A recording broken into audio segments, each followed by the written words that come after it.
dan hadir. Oh iya, alhamdulillah.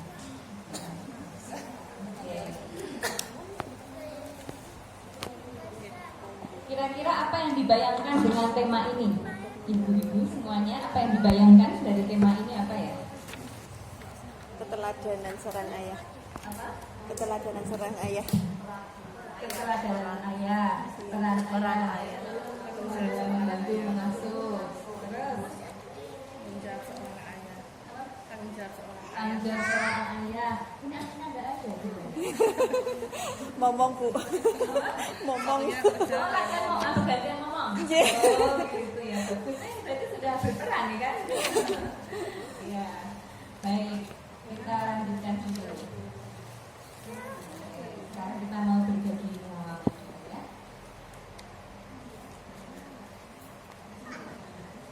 Apa yang paling berkesan selama ibu-ibu ini pernah jadi anak kecil nggak?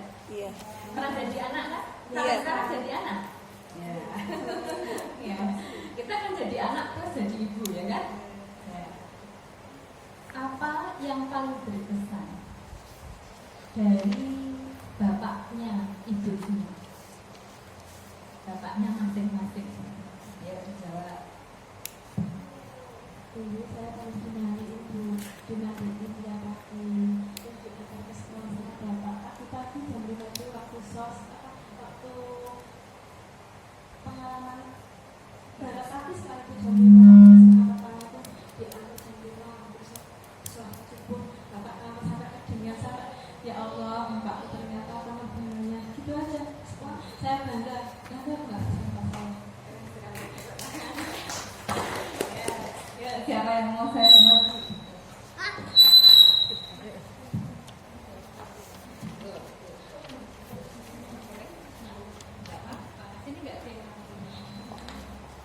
Kalau bapak saya suka bercanda, senang sama anak kecil.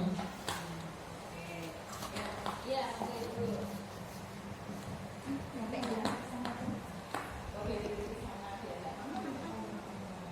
Kalau bapak dulu, kalau sama itu bisa ada sarannya.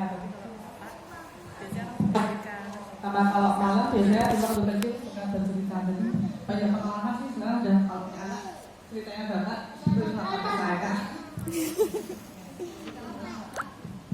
Kalau minta, namanya kalau itu kan ya, paling enggak cicipin dulu atau enggak plus MPR atau enggak, ayo langsung ke warung.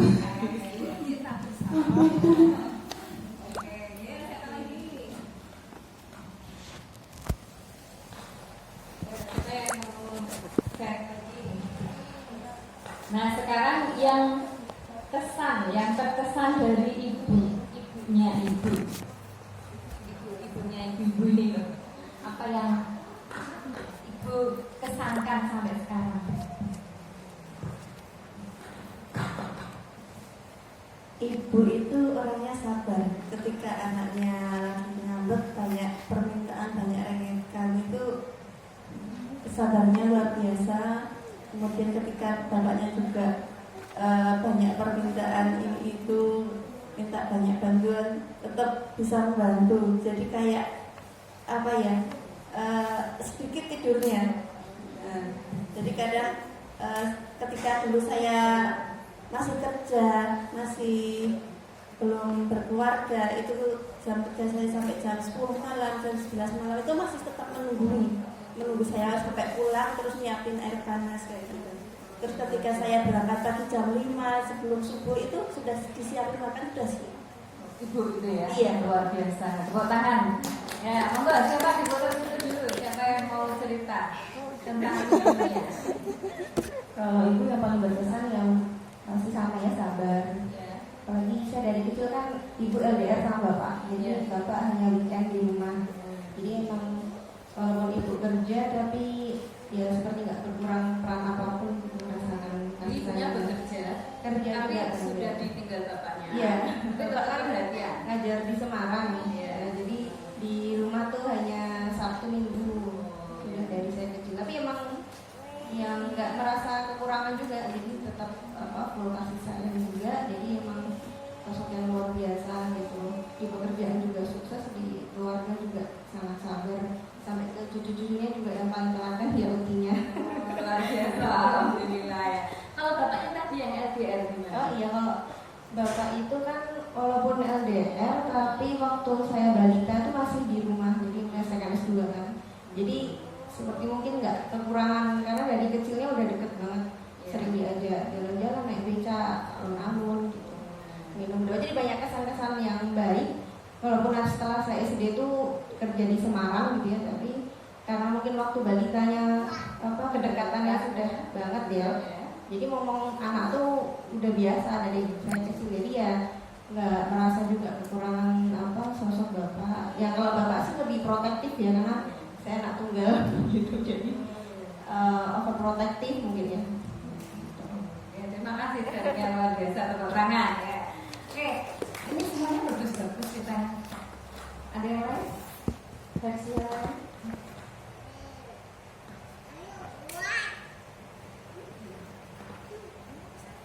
Nggak ada? Oke. Ya. Kalau kita merasakan yang diberikan orang tua itu berkesan sampai sekarang, ya kan? Yang diingat bagusnya, sabarnya, telatennya, sampai pulang malam ditungguin, pagi-pagi sudah disiapin makanan, gitu. Lalu kita ingin jadi seperti apa ketika sekarang jadi ibu? Kan itu mengenang ayah kita, ibu kita sudah lama kan? Itu peristiwanya masa lalu, itu terkenang dan tidak terlupakan. Ketika ditanya kan langsung muncul tuh ceritanya itu. Berarti itu kan masuk memori kita gitu. Nah, kita ingin dikenang sebagai orang tua yang seperti apa? Dengan gitu tuh gimana definisinya? Ingin menjadi orang tua yang penuh kasih sayang, kesabaran, yang sampai besar anaknya nanti itu masih mengingat oh ibunya seperti ini, meskipun ibunya galak tapi ibunya sayang, ibunya tetap menyalahkan anaknya. Luar biasa. Meskipun ibunya galak itu kayaknya mengurangi nilai itu.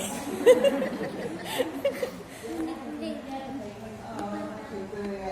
Dulu juga ibunya pernah marah-marah? Iya pernah. Pernah. Kita mau lanjutkan. Oh iya, berarti tadi yang marah-marah bisa dikurangi nggak? Kira-kira perlu dikurangi nggak? Perlu, oke. Nanti ada pelajarannya khusus untuk mengurangi ibunya marah. Ada sesinya ya. Apa saya yang isi nanti? Ya, kebetulan saya ini utusan dari CLSD sekaligus sebagai parent team sharing and enlightening parenting ya. Jadi dulu bisa browsing. Tapi saya karena saya juga lulusan UGM, jadi saya ya malas sama UGM gitu ya. Dan konsepnya sama karena satu perguruan ya kan. Jadi kita satu perguruan jadi sama. Oke. Nah ini yang harus kita pikirkan. Kita sebenarnya pengen dikenang anak sebagai apa? Ibuku nggak apian tapi judes. Kira-kira mengurangi nilai nggak? Galak tol, bukunya tapi apian asli deh gitu. Asli deh. Jadi saya nggak tahu kenyataannya gimana. Ini ada kesan ke anak sebenarnya kan. Kita sendiri kan sekarang merasakan bahwa yang kita dapatkan dari orang tua itu ya sampai sekarang terkesan. Wah, saya pas pulang malam digawa ke sandal sama bapakku gitu. Itu sampai sekarang teringat gitu. Nah, bagaimana agar kita itu dikesankan baik, dikenang baik oleh anak, dan sesuatu yang tidak baik tidak menurun ke generasi berikutnya, ya kan? Jadi, mbok sampun ngaten mawon gini aja saya jadi pinter kok. Dulu didikan ayah ibu saya begini, sekarang jadi pinter-pinter dan sukses. Ada nggak yang masih yang seperti itu? Ada nggak? Yang ingin menurunkan warisan leluhur, tapi salah gitu. Nah, sebenarnya ya itu zaman dulu mungkin cocok, tapi karena zaman dulu tidak ada sekolah pengasuhan, sekolah parenting nggak ada kan? Alhamdulillah ini luar biasa. SOTH, ada SOTH ini berarti sesuatu yang memberikan fasilitas kita untuk belajar. Dan dulu tuh ibu-ibu kita apa ada? Nggak ada kan? Nah, maka sekarang kita perbaiki atau kita pertahankan kita lanjutkan warisan dulu. Ya, yang dulu mana ya cara didik anak ya kudu keras, kudu ijo-ijoan transaksional. Jadi harus jaluk sepatu, nyuci piring dhisik. Arep apa? Wah, itu arep makan sekolah, arep jaluk sekolah, jaluk permen. Ngewangi nyapu dhisik gitu. Sebaliknya, nanti kalau kita kesulitan untuk apa? Nyuruh dia, nanti juga kita janjian iming-iming gitu. Nek gelem ngaji 2.000, sholat 3.000, bangun pagi 1.500 gitu. Ada nggak yang seperti itu? Betul Ibu. Itu karena kita terbiasa melakukan transaksional gitu ya. Nah, jadi itu hati-hati jangan sampai kita melakukan hal-hal seperti itu ya. Itu kesalahan pengasuhannya. Oke, nah kita mulai sekarang menoto hati. Aku pengen dikenang anakku sebagai apa sih? Dan anakku nanti cerita ke orang-orang ibunya seperti apa, itu aku sekarang pengennya seperti apa? Apakah seperti yang saya cerita harus tetap kontrol keuangan, tetap kontrol. Tapi orang mau nyah gitu. Tapi kita mesti mengontrol ya. Oke. Jadi pengasuhan itu butuh aksi dan interaksi. Berarti harus ada apa? Keterlibatan. Jadi interaksi itu berarti kita terlibat, dekat. Siapa yang sudah seminggu ini tidak memeluk anaknya, tapi anaknya di rumah bersama kita, tapi kita nggak sempat meluk?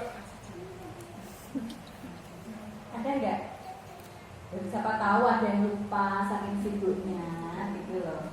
Yang seminggu tidak memeluk anaknya, ada nggak? Barangkali ada yang lupa.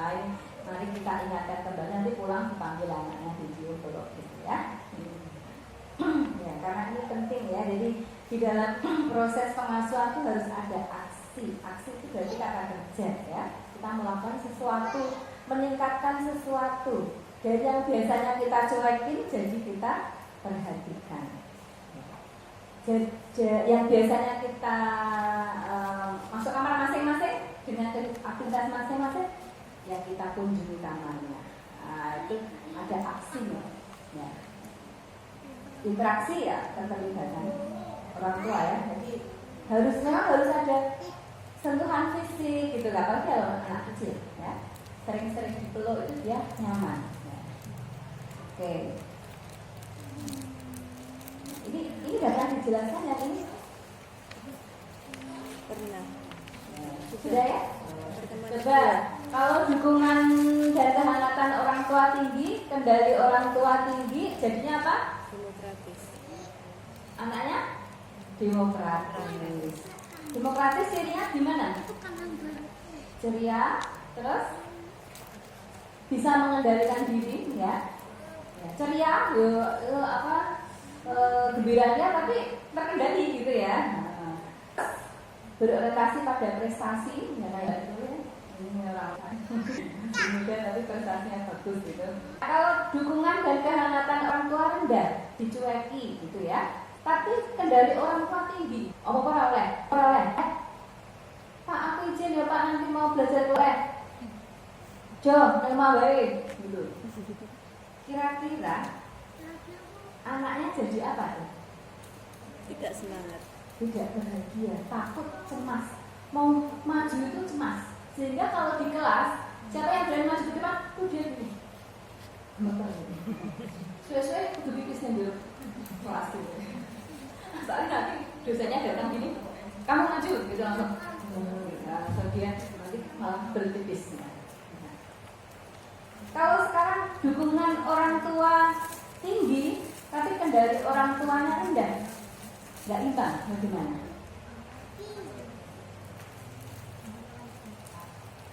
Jadi itu contohnya gimana Pak?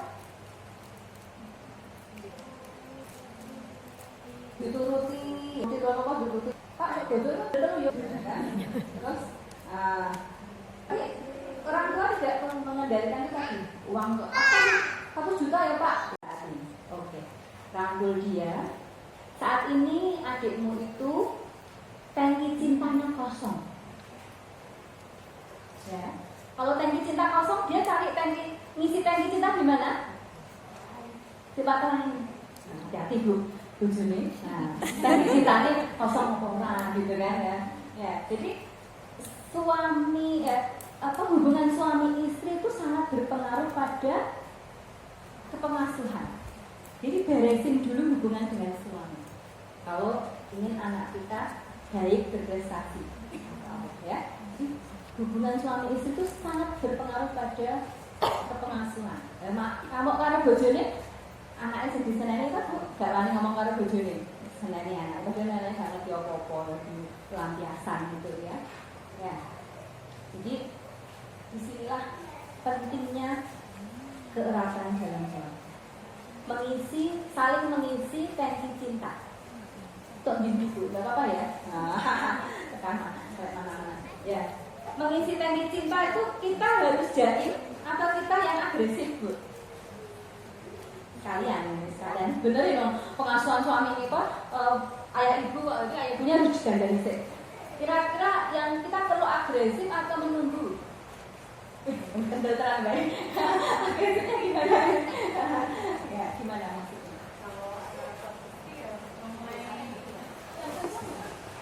Kalau hubungan suami istri, ya kenapa saya bilang agresif ya? Kalau kita hanya pasif, bisa jadi apa yang ingin kita dengar atau ada dalam otak atau hati suami kita nggak tahu. Jadi kita harus aktif tanya.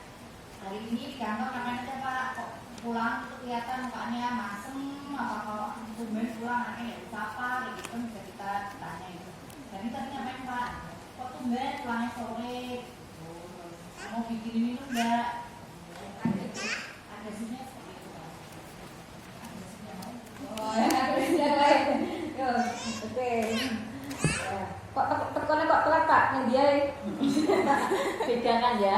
Jadi nada suara itu juga beda, ya kan? Bikin beda. Mas, gitu kan? Mas, nah beda nggak? Beda. Efeknya beda, di intonasi beda. Kayak kita baca WA. Itu kalau kita baca terus no, itu menyakitkan lah. Tapi terus no, gitu kan? Beda lagi. Jadi kalau kita lagi kesel dengan baca WA, kita ubah intonasi saja. Nanti kan kita ketawa sendiri gitu loh ya. Itu untuk mengurangi ini emosi yang nggak perlu gitu ya. Jadi kita tuh sehat, seger waras, lemur gitu. Kayak aku. Oke, ya. Gitu. Nah, jadi kita mulai dari kita perbaiki hubungan dengan pasangan. Nanti keratan ini akan terjadi erat. Kesepakatan di awal. Tugas dasar pengasuhan itu seperti ini masih setengah jam ya. Memastikan keamanan dan kebutuhan pokok. Jadi pangan, sandang, papan itu kita ya namanya juga orang tua tanggung jawab kita untuk menyediakan. Apalagi kita menganggap tamu istimewa ya kan? Tamu istimewa ya harus diberikan istimewa sesuai dengan kemampuan kita, jangan berlebihan. Memberikan dukungan sosial emosi ya, ini ada kasih sayang, kedisiplinan. Ibunya bilang jangan main HP dulu. Pak buatin HP nya, banyak nggak kira-kira? Enggak, mahal HP-nya, ya kan? Itu namanya kesalahan pengasuhan, mengancam tapi tidak melakukan. Itu bagian dari kesalahan pengasuhan ya, tapi sering dilakukan. Terus penataan lingkungan ya, mengorganisir aktivitas, kalau perlu bikin kurikulum kegiatan anak. Apalagi ini mau Ramadan, sini pada kumpul nih, kita bikin kegiatan apa aja nih, bikin kurikulum bersama. Pagi kita mau sholat subuh di sana, terus mungkin baca Al-Quran bareng-bareng. Ya terserah, sesuai dengan load kerja atau situasi di rumah ibu semuanya. Bikin kesepakatan bersama keluarga. menstimulasi dan menginstruksi. Ini menyediakan materi permainan dan pembelajaran yang baik. Dikasih HP, termasuk gak di situ? Katanya disuruh menyediakan materi permainan dan pembelajaran yang baik. Kasih HP cukup, Bu? Bagus gak kira-kira? Siapa yang mengenalkan HP pertama kali ke anak? Orang tua. Tapi kalau anaknya sudah main HP keterusan, Bu bingung. Padahal yang mengenalkan pertama Orang tua. dibilangi gak garis gini-gini. Ya, pegang hati, baru dibilangi. Ya, bagi solusi dan menang dan orang lalu. Ribut aja, ganggu mama lagi masak. Betul hati, menang. Itu ternyata akhirnya menjadi kecanduan. Ya. Jadi kita tuh sebenarnya bukan hanya materi di dalam HP-nya, maksudnya itu film porno atau tidak, nggak begitu, nggak hanya sekedar itu, tapi gambarnya yang over warna itu akan merusak jaringan saraf. Termasuk televisi itu sebaiknya anak menonton setelah usia 2 tahun. Ada ini kok. Jadi HP itu nonton YouTube itu usia berapa?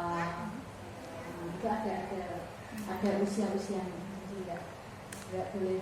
Nah, apalagi masih cengar gitu langsung dikasih kado HP kayak artis-artis itu loh ya kan?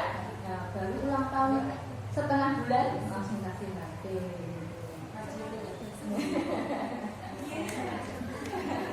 Ya. Kemudian memantau dan mengawasi.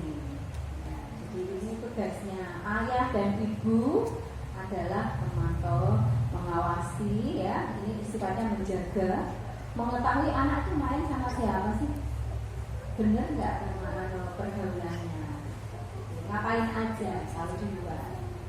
Nah, selain itu juga tetap harus berdoa, ya. Doa penting pokoknya. Doa itu kan luar biasa ya efeknya ya.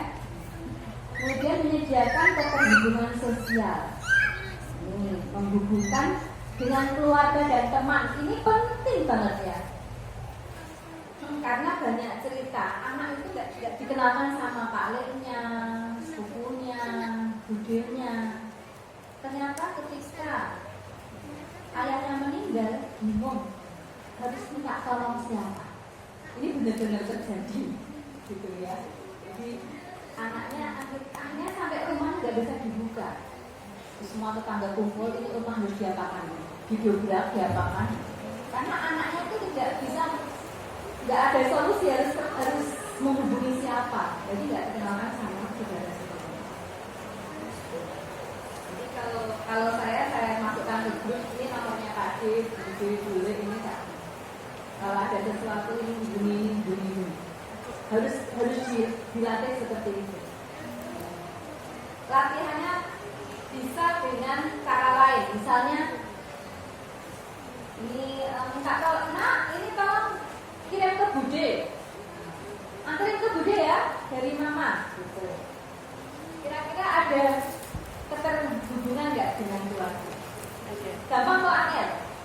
Gampang. Kasih apa? Kasih timun, kasih kerupuk, kasih apa yang nggak harus mahal kan?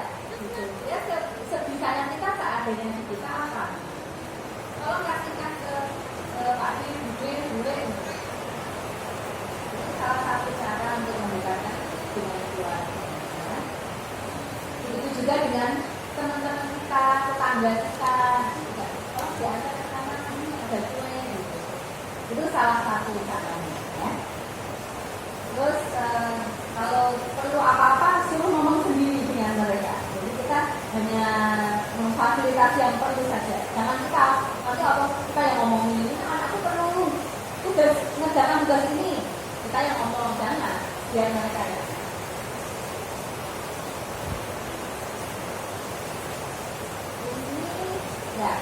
Ini untuk usia-usia tertentu. Ini nggak ada yang hasil ya. Nah, lanjut aja. Nanti baca dulu aja. Nah, ini kita masuk ke fatherless.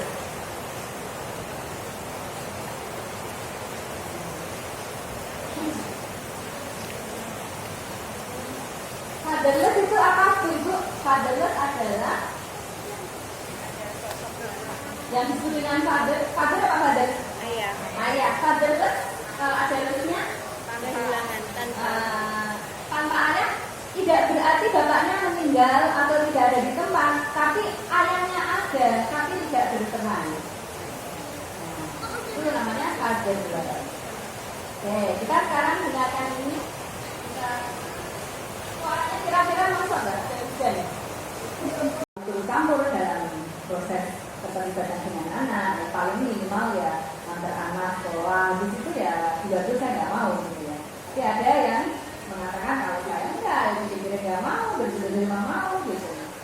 Dan terlibat dalam pemaksaan. Gimana pendapat itu? Lebih milih yang mana?